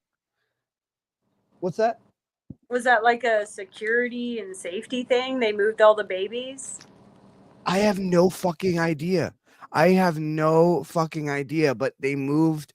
Yeah, they were scared. They didn't know what was going on because I guess people were saying something about planes in Boston or something, and they moved me from like one hospital in Mass to another hospital in Mass, and my mom woke up and was like, "What the fuck?" Because I was born in Plymouth. I know because my birth certificate says Plymouth, so I don't know if I was there when it happened or if I was in Boston and they moved me somewhere else. I don't exactly know the exact Yeah. timeline, but I know that my mom went and hunted me down, and the way she tells it, she found me by my smell. I don't know how true that is. That sounds like some sci-fi shit, but apparently she could smell me. when she showed up, like when she actually showed up to the hospital I was at, and she went hunting for me. Apparently, she could smell me, and that seems just absolutely crazy. No, But I don't. I would not discredit that. A weird thing when I had my son, they took him to the nursery to let me sleep for a little bit. They were going to do his little circumcision, and I was asleep, and I heard my child scream. I had never heard that baby scream. He had cried, but I had never heard him scream. And I sat straight up and I was like, oh my God, that's my son. My mom was in the room. My husband at the time was in the room. They just kind of looked at me and they're like, no, I think you had a bad dream. And I'm like, that was my son. I know that was my son. I know that was his voice. And my heart was racing. Like I could not calm down. So I called for the nurse and I was like, did something just happen with my son? And she's like, I don't think so. And I was like, will you please just go check on him? Like, I'm telling you, there's something wrong. She came back maybe, I don't know, 5 minutes later, very quickly. And she was like, well, nothing's wrong with him, honey, but he did just get his circumcision. And I was like, how long ago? And she's like, just maybe like 5 to 10 minutes ago. And I'm like, okay, as long as I know what it is. And I was like, I heard it's him. crazy. That's And she's crazy. like, The shit that like on this floor. They don't even do it on this floor. He goes downstairs to the neonatal OR, and that's where they do stuff like that. And I was like, well, I'm telling you, I heard him. yeah, there is some weird, and it goes deeper than biology. There is a spiritual connection between mother and child, and that's like it is absolutely insane. There's a million stories like the two we just told, and billions more that you could probably look up online, of I the same can't exact thing. Like that. in the middle of the What's that? night. I can't tell you how many times in the middle of the night I have sat up, picked up my phone, and then within 10 seconds, one of my kids is calling. And like Oh I my would God, my mom used to say that all the time. She used to be like, I was just every time. Actually, half the time I called her, she'd be like, I was just thinking about you, or I was like literally without even, me it and is my mom crazy. had the type of thing where we could finish each other's sentences, like without even trying. Yeah, there's something crazy about that connection. Well, Creepy. we have been here for about an hour and a half, and you still have one piece to do. Unfortunately, Caleb did have to leave us, but it is great because we have had such a great conversation. It's been almost like your own episode of Deep Cuts, which we have to do at some point. I'll definitely message you about that in private, and we'll figure out logistics. I definitely would love to do a Deep Cuts with you. But in the meantime, we have one more piece of yours, and then maybe I'll share this super vulnerable verse that I wrote, if I'm feeling brave enough, You at the can end. do it. You We'll can do see. it. You're in a We'll safe see. space. It Besides just I me and you. it wasn't actually something I wrote intending to share, and then Caleb kind of was like pushing me in that direction, and he really wanted me to share it. So I mean, I don't know. We'll see. We'll see. Well, you But it okay. wasn't even something I wrote with the intention of sharing, I don't think. But before But that, this we will get into is the best place your to do it. I suppose my own show, right? Right. Um so what is this next piece you got? I forgot what I told you it was called. I just like made it up while I was driving. Not the thing, but hold on. Trifold. Can you still Trifold is what you had trifold? messaged me, Yeah. Okay. That's right. See, I knew that. and Thank I you. can still hear you. Yes. Okay, good. Because like I don't know how to read this without it Does it shut off the camera? It does shut off the camera, but I can still hear you. So Okay, no, that's good because I really want to pick my nose. I'm joking. Oh, how do I open it? Give me just a moment. I'm old and I'm slow. no, you're good. No problem. Not it. I don't know what I'm doing. Okay, there we go. I'll get myself out Okay, of here. And let you... trifold. There we go. I got it now. You say I talk too much, and that's why you can't hear anything important that I have to say. It's just lost in the jumble of words that I constantly spit out. So I've chosen to be far more selective with my words, but you still don't hear me. You're too busy having a conversation in your own mind about things you find more important. So I'm sitting here silent and stuck in my own mind, tripping over the useless words that mean way too much to me. Words I no longer have the energy to waste on deaf ears. I'm beginning to wonder if this is how you feel around me as well. That's it. Oh man, you caught me. You caught me right in the middle of a hit. I thought that was gonna be longer. I was like, oh shit. She's going. Well, that's okay. Here, no, short but sweet. Short but sweet. I really love that. And I really love the line that said I don't know if I'm quoting this exactly, but something to the effect of I don't have energy left to spend on words that fall on deaf ears, or something like that.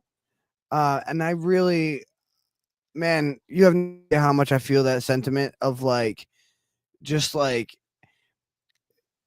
there. So my mom actually had taught me this, and she always said it repeatedly, and she would say it every time I got mad about something somebody said, and it is or somebody not listening to me or whatever it is, and it's that there are people in this world that matter and there are people that don't.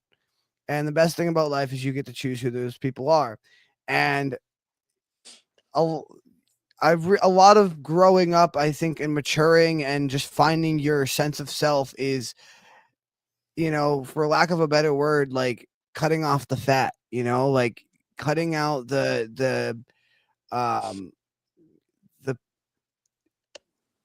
the people that, or negative. the negative, that don't add any value, that you aren't, you know what I mean? And I think that if you're expressing yourself to people that it's just like throwing shit at a wall, and you know what I mean, it's just like talking to a wall. Those people aren't really adding any value to your life.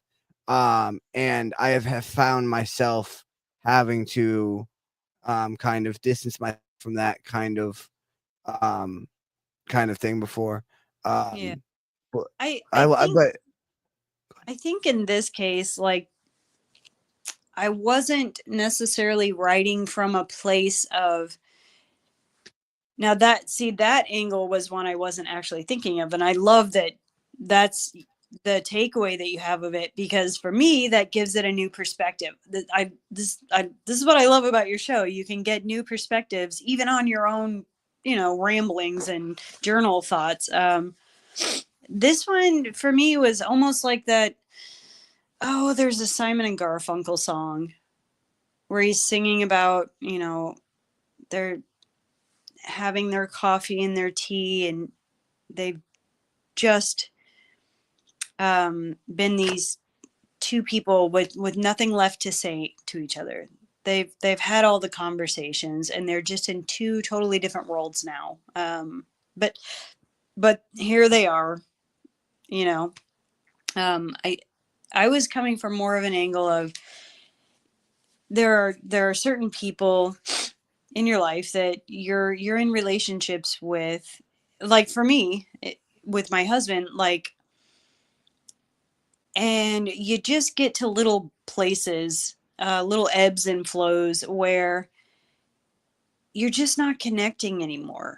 And it's like, it makes you realize how much of your social, like, well-being and all of those things you kind of dump onto somebody. And over time, it just gets to where it's like you're talking and they're somewhere else. I And get that. and they're like, well, you're always talking. And it's like, okay, because you're the Yeah, person no. you're the person I want to say these things to. And Right.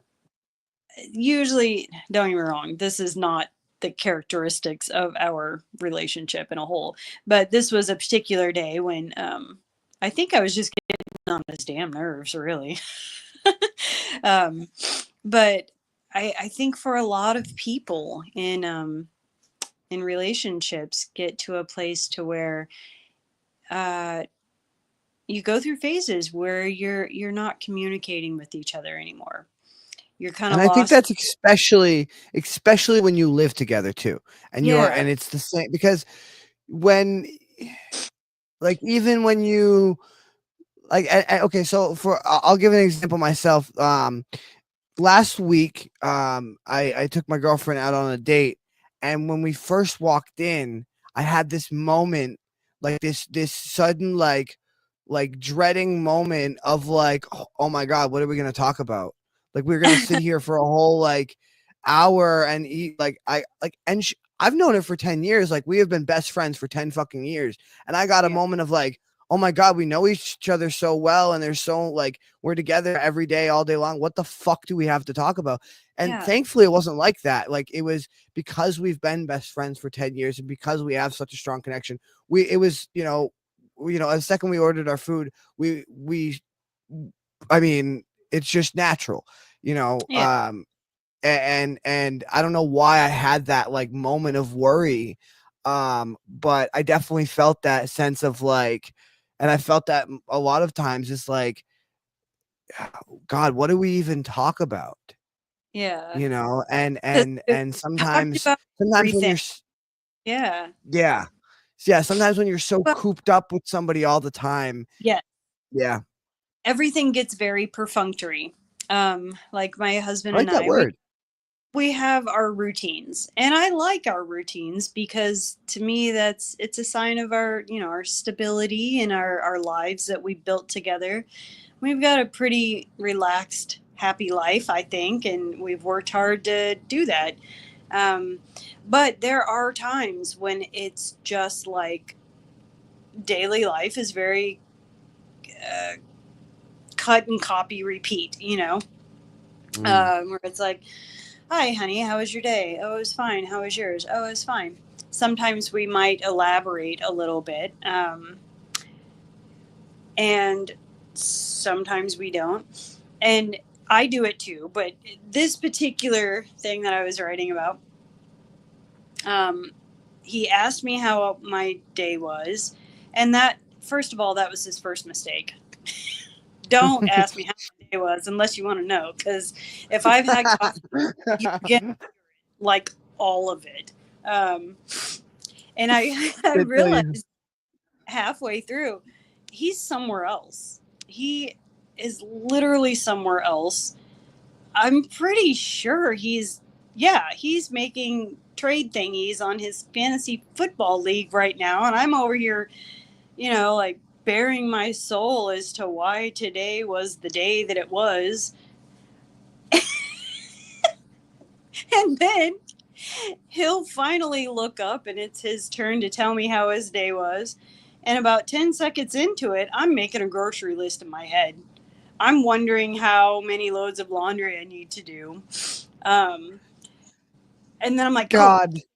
I'm doing it. I'm doing that. I was so God, it mad is at. literally the exact same way with me and my girlfriend. Like to a T, and it is because we live with each other too to a certain Right. extent. But like the worst one is has to be when like so because right now my car has some busted brake lines that I need to get fixed. So the worst part is when she picks me up. I've just had a long day, and then she goes into her day as soon as I get into the car from my day, and it's like, oh god. But Like, not I yet. do the same thing. I do the same thing. And yeah, and but I think it's there is some kind of I Hey, have learned to find charm in the irritation. There is yes, some charm in the irritation and just knowing that like I'm irritated right now, but like I like being irritated with this person. right. As weird as that sounds, like wouldn't rather be irritated with anyone else. Like I'm glad that I have this person to be irritated with. Wouldn't want to be And like irritated that with anyone else. I love that. Like Simon and Garfunkel literally wrote that, and I can't think of the name of the darn song. A whole song about the sweetness and the charmingness of getting to this phase in a relationship to where you feel like there's nothing left to say and you're in your own little worlds, but you're very happy to parallel exist together. And it's really just a sweet story of, you know, a love story once it's advanced past the lusty, exciting, romantic new car smell where everything is just hearts and butterflies and borderline obsession, and it goes into life partners and reality and day-to-day life, and how amazing is it that we have someone to spend our life with, and how amazing is it that we have somebody to be annoyed with. I mean, there are days when I come home from work, I sit in my little hole in the basement and I need an hour to myself. I don't talk to anybody. I binge watch things. I eat my dinner, and I need that. I have to have that just to decompress. Sometimes I'll just sit in my car for like 30 minutes and stare. But mm-hmm. but also knowing that right upstairs, that's my person, and they're here. Mm-hmm. And I know that we're going to get together and we're going to bore each other with our daily uh, rundown of how our day was. And I think sometimes we're both fully invested in hearing about each other's day. And then there's sometimes when he's making fantasy football trades and I'm making grocery lists. And you know what? I'm okay with it. I love it, honestly. And the thing that the thing that I think a lot of people miss is that yeah, you want to give every relationship 100% overall, but you can't give it 100% all the time, or you're gonna fucking burn yourself out. Right. You can't give anything 100% all the time. Like And you don't, even with this show, I am seeing that like just too much of a good day. Like you can't give everything 100% of your energy or attention, or it's just yeah. you're gonna burn yourself out. Yeah. And like, have you ever met somebody that just can't tone it down a little bit? I Oh don't know yeah. how to describe it, but it's they are always 175% invested in your situation and you and being in your presence, to the point to where um, like you kind of just want to strangle them. And it's like, can you just have a day where you kind of ignore me and I want to come to you? Yeah, Because that I feel describes quite a few of my exes for sure. right. Yeah, it's like it's almost like when you come home, if you have a dog, is especially a big dog, and they are just so happy to see you. They just love you so much. You are the best thing in the world. They are gonna tackle you to the floor and give you a concussion and slobber all over you, and they are 100% all the time. Mm-hmm. And Mm-hmm. boy, they can be hard to be around. That's why I'm a cat person. Or a small dog. You're not gonna give me a concussion with all your lovies, okay? I love you, but dude. So I thought it was just my girlfriend's kid.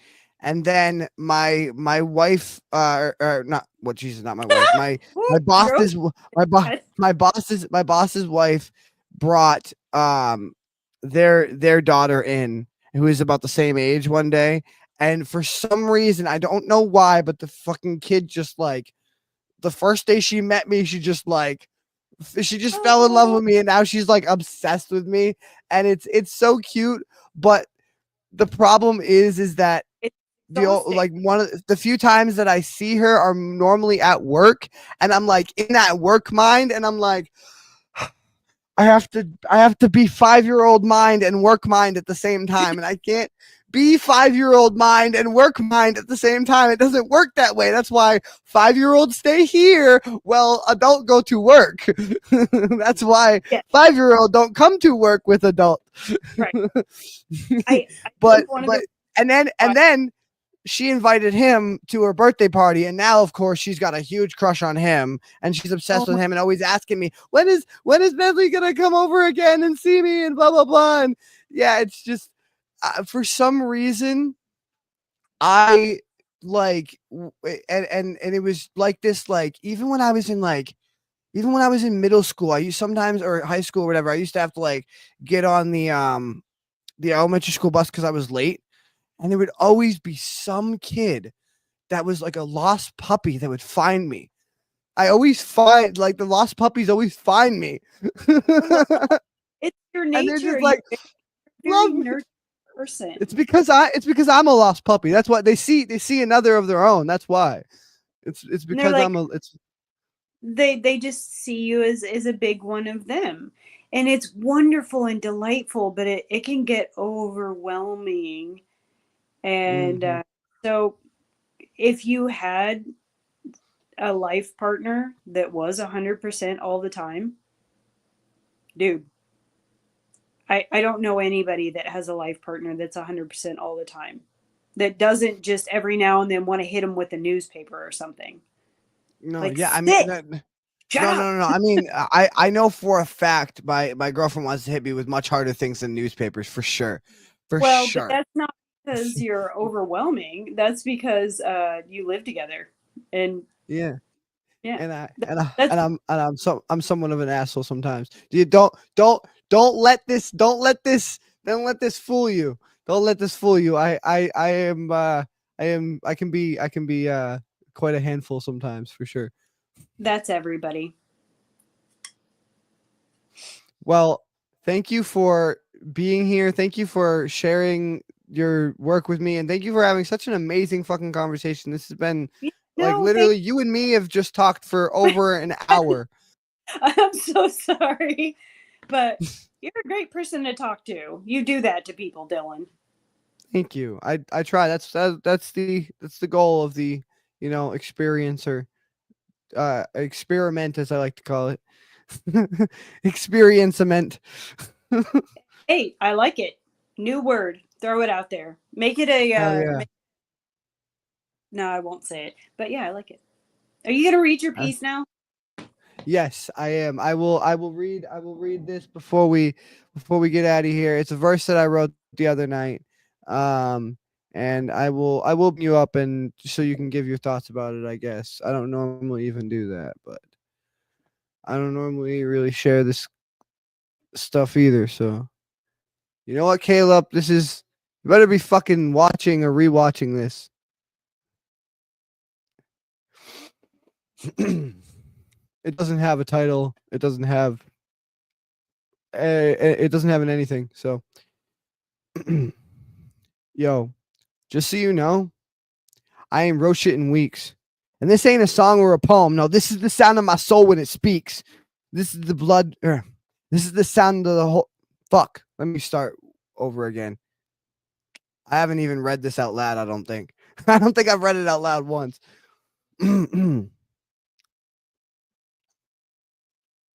Yo, just so you know, I ain't wrote shit in weeks. And this ain't a song or a poem. No, this is the sound of my soul when it speaks. This is the blood from the hole where it bleeds. It's been speaking a lot and it's growing on me. The thought of me not getting older, you see. These scenes that I ponder when lonely and weak have one thing in common. They don't include me.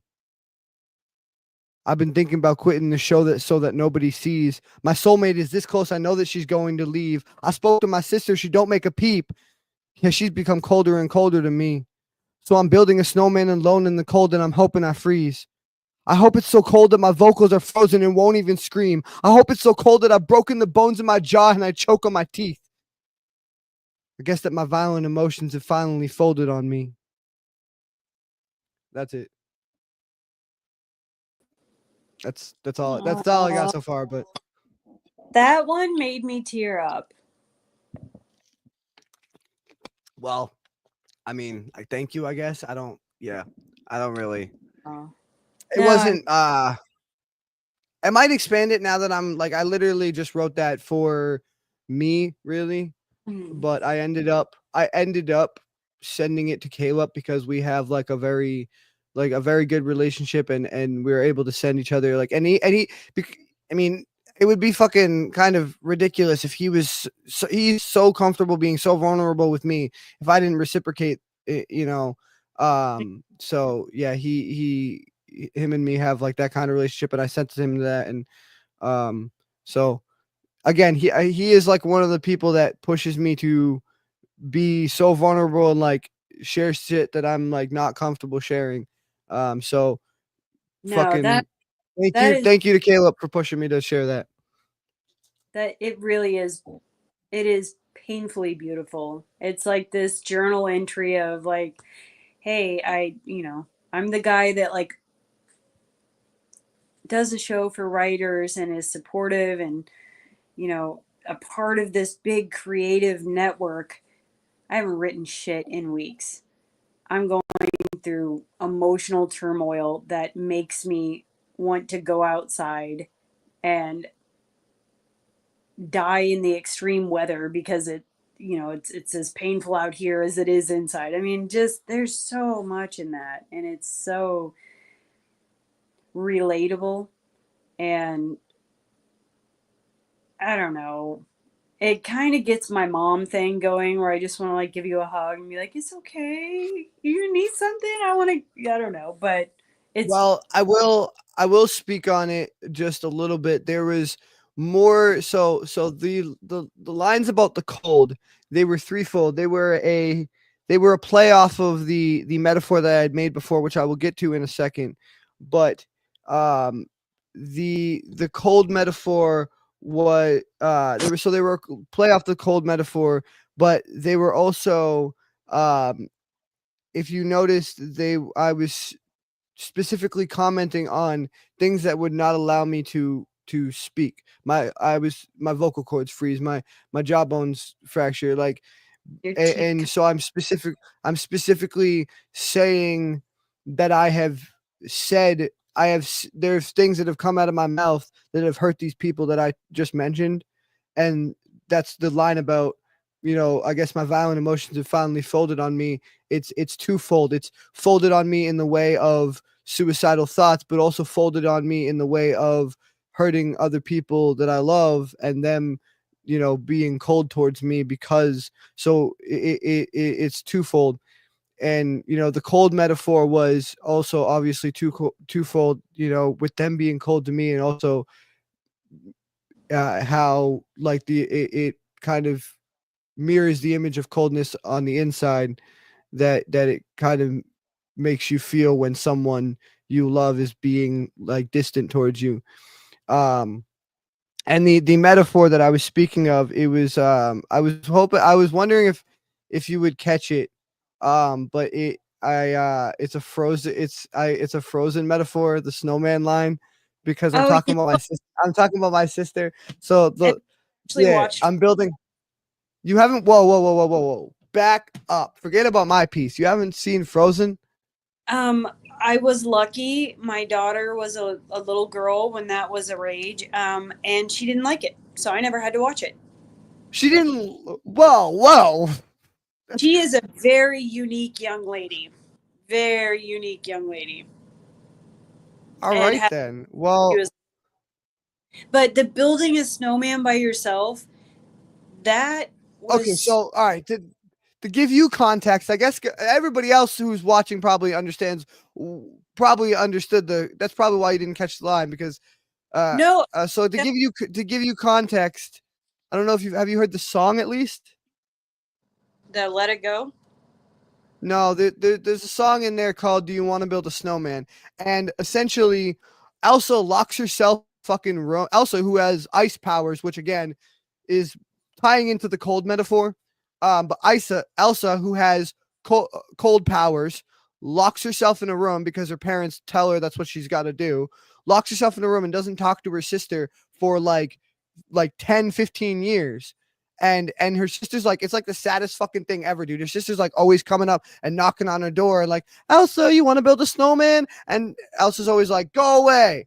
And for like 15 fucking years. So when you finally get up to like this movie where they're like in their 20s, these sisters, like, Anna's been trying to talk to her sister for 15 years through a closed door. And her sister's like, nah, fuck you, go away. And she's like just closed herself off both mentally and emotionally. And then metaphorically, she's metaphorically cold and physically an actual ice queen. So I thought the metaphor really worked. It was also one of my sister's favorite movies as a kid. So it kind of like in all ways, the metaphor felt right in place. You know, there are kind of two angles about that line that I feel kind of split. It could go either way. Like, one, I'm picturing just the sadness of you building a snowman by yourself when you would normally have, you know, a partner or whoever you were thinking about in that moment to build this snowman. I mean, I'm visualing like little baby Dylan version of you just outside alone in the cold making a little snowman. The other kind of angle was building a snowman by myself. I almost took as essentially turning yourself into this frozen shut off, like building a snowman by myself, as in like building a cold version of yourself, like a frozen version of yourself. Yeah, see, and that's I really like that interpretation too, because like I didn't necessarily think of it exactly like I would not have worded it that way. I did, like I said before, it was the cold metaphor was twofold, both talking about the coldness I feel from others and the coldness I feel inside, but I wouldn't have worded it quite that way. And I like that you did word it that way, because that is an excellent, like, little, like, kind of perspective on it. And yeah, like, in a way, like I could just almost kind of building a more, yeah. yourself. I really like that interpretation of that, and that is absolutely 100%. And that's the thing about like a lot of the stuff I write to, and or at least I hope, is that it can be like taken and like played with and seen from different perspectives, and you know, different things gained from it. And that's, like I said, what I love. I say it every week, I think, but it's what I love the most about this show in particular, and this community in particular, is just like getting different perspectives on my own stuff, and like artists that I talk to being able to word my own shit back to me better than I could have. Like that was just the way you described that, was like the building a fucking snow version or a ice version of yourself. And like it really, wow. Yeah, man. Fucking Ice Doodle Bob. Fucking Doodle Bob is my nightmare. I don't even get me started. Don't even get me started on Doodle Bob. Oh my, like literally, my girl. I was across the room. Yes, Doodle Bob from SpongeBob is the. You don't know Doodle Bob? God, you are an uncultured swine. I'm sorry. Uncultured swine. No, that's a Monty Python. That was a Monty Python reference. You uncultured swine. Anyway. See, no. Oh I guess I get just not getting the references tonight. It's okay. It's all right. It's all right. Doodle Bob is a drawing of SpongeBob that SpongeBob made with a pencil, and then he came to life and like wreaked havoc, but like he's wreaked havoc in my mind for over 15, 20 years. Okay. I'm 23 years old. Doodle Bob has been wreaking havoc in my mind, giving me nightmares for 20 years. Really? I swear to God, he is like on a list of like on a list of like movie characters that scare me, it's like Doodle Bob, and then way down here is Freddy, Jason, and Michael. Like Doodle Bob is fucking terrifying. Okay, I mean, I don't. get I'm scared. sorry. I mean, You have to watch the episode. He doesn't speak. He makes these like weird fucking noises, and it's absolutely terrifying. I don't know. You might think it's hilarious. It was probably supposed to be funny. Now that I think about it, like it wasn't meant to be as terrifying as I'm making it sound. It was probably meant to be like it's weird. it's terrifying. I think it was earlier today or today. My girlfriend was scrolling on TikTok. And hey, if you want to buy her phone for $10,000 because it has TikTok, it's for sale, by the way. But she was sure people are doing that, selling their phones because it still has TikTok installed. Yeah, because you can't install TikTok anymore. But anyway, she was scrolling on TikTok the other day, or earlier today, and I was across the room, but she came across a video of Doodle Bob for like I heard it play for like 2 seconds. I was like, you better keep scrolling. You know how I feel about Doodle Bob. We don't have Doodle Bob in this house. He can watch SpongeBob, but if that episode comes on, like I change it immediately. There's no Doodle Bob in this house. I have a strict no Doodle Bob policy. Doodle Bob research and just torture you with it and just send you Doodle Bob memes. Oh, like it's so horrible. It's scary. It's scary. Well, anyway, this has been so much fun. Thank you. I'm gonna get us out of here. This has been a great show. And definitely message me privately, not with Doodle Bob pictures, but I'm going to message you, and we'll try to figure out some time to do like a deep cuts or something, because I definitely want to do a deep cuts episode with you at some point. will I'll change my screen name to Doodle Bob. Oh god, it'd be great. Oh, God. Maybe I can get my Doodle. I mean, that's a little more old. Doodle Mom. That's great. Yeah, I like that. Oh no. All right. Well, thank you for being here. I appreciate it. Have a great night. Everybody else, catch us next Saturday at 9 p.m. Eastern. Thank y'all for being here, and make sure you go subscribe. We are out, guys. Peace. Bye.